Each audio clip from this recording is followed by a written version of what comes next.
Well, praise the Lord. This is Pastor Donald, and we are thankful to have you all with us here today as we prepare you to walk with the King. We are excited because as we draw close to another year, we're able to really look back over our life and look at how God has given us the measure of faith. That our faith has took us through all these months, all these days, and our faith is what has caused us to be at the very point we are in our life. This series we've been teaching you over the last few weeks have really been understanding you have the faith to finish. But now we have to see that it's not just by faith, but it's by the works that we have that brings forth the manifestation of faith. People of God, I told you last week we have to lock in. That means we got to lock in on the prize. We got to lock in on the word the Lord has told us. We got to lock in on what God has said about us. We have to lock in on the vision he's given us. And whenever you know God has a plan for us, a plan to succeed, a plan for no harm to come against us, a plan that when we call, the Lord will answer. You have to know the enemy is always strategizing. He's always trying to go against the plan because the enemy wants you ultimately to dim out your light. He doesn't want you to shine.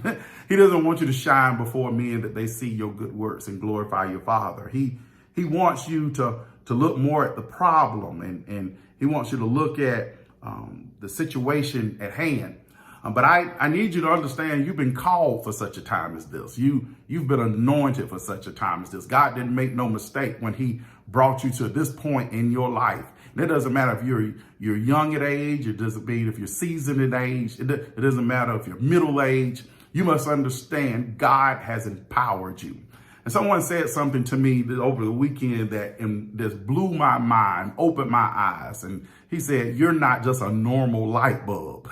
You're not just that little 60-watt bulb that lights up a living room, a dining room, or a room in the house. You're a floodlight.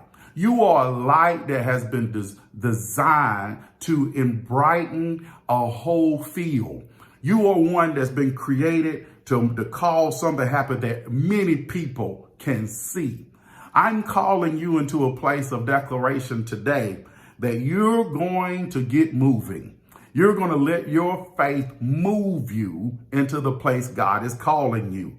Because I'm telling you today, people of God, that many times when God is ready to shift, the shift may not be the things around you or the place you're going to. The shift may need to happen in you because God can't shift the things around you until he makes the shift in you. Come on and help him, Pastor.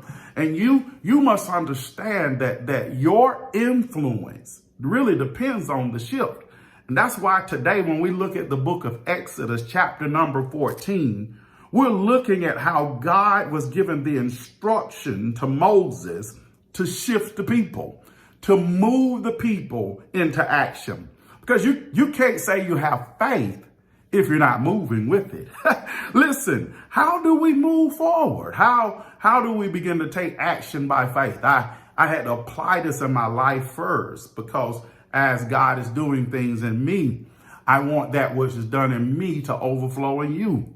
And whenever you understand that taking faith is really taking action, we have to get up and make something happen. We can't just keep saying, I'm praying about it. We just can't say, I'm believing God for this. I'm believing God for that. You have to take some action because faith without works is dead.